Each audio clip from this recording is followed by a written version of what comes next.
Imagine a check in your hands, not just any check, but one signed by President George Washington himself. This isn't just a piece of old paper, it's a portal to a pivotal moment in American history. But what was the check written for, and why was it so important? In this video, we're going to unravel the story behind this check, a saga of land, leadership, and legacy involving George Washington and Colonel Israel Shreve, a tough old soldier from the Revolutionary War. Embark on an incredible journey as we dive deep into a tale that's not just about transactions and acreage, but also about the bonds and burdens shared by those who founded the United States of America. These are the treasures of history.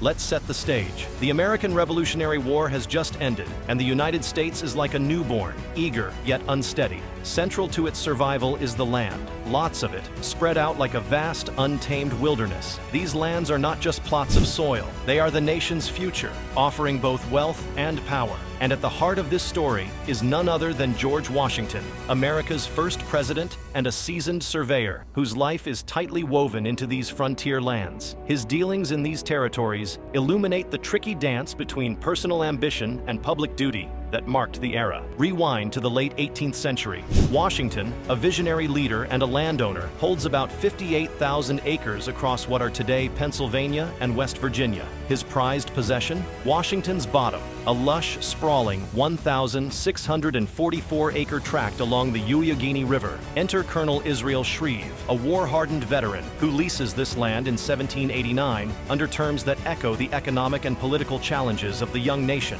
At the core of our story is the intricate dance of deal-making between Washington and Shreve. It starts with a lease and a promise. Shreve can buy the land if he can manage the payments. Simple, right? Well, not quite. As Shreve finds out, keeping up with payments isn't easy in a fledgling economy hammered by war.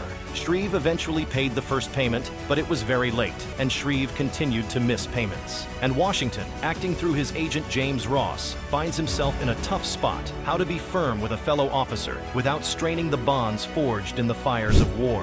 The drama unfolds with delayed payments, earnest letters, and Washington's ultimate act of leniency towards his old comrade. The ripple effects of this deal go far beyond these two men. Shreve's struggles and Washington's pragmatic compassion spotlight the era's broader economic struggles: land speculation, shaky credit, and the quest for financial stability. Enter Alexander Hamilton and his brainchild, the first bank of the United States, setting the stage for a national economy. The story of Washington and Shreve offers a window into the early trials and triumphs of America's economic foundations. Now let's spin the lens a bit. Some historians see Washington's leniency towards Shreve as a testament to his character, showcasing his loyalty to a fellow soldier. Others peer through a more critical lens, pondering whether Washington was too entangled in his own interests, blurring the lines between personal gain and presidential duties. This transaction, a simple land deal on the surface, is steeped in the ethical and economic dilemmas of its time, and Washington, being the man he was, could not bring himself to sue a fellow Continental Army officer. Washington continued to press Shreve hard for payments, but never went after him.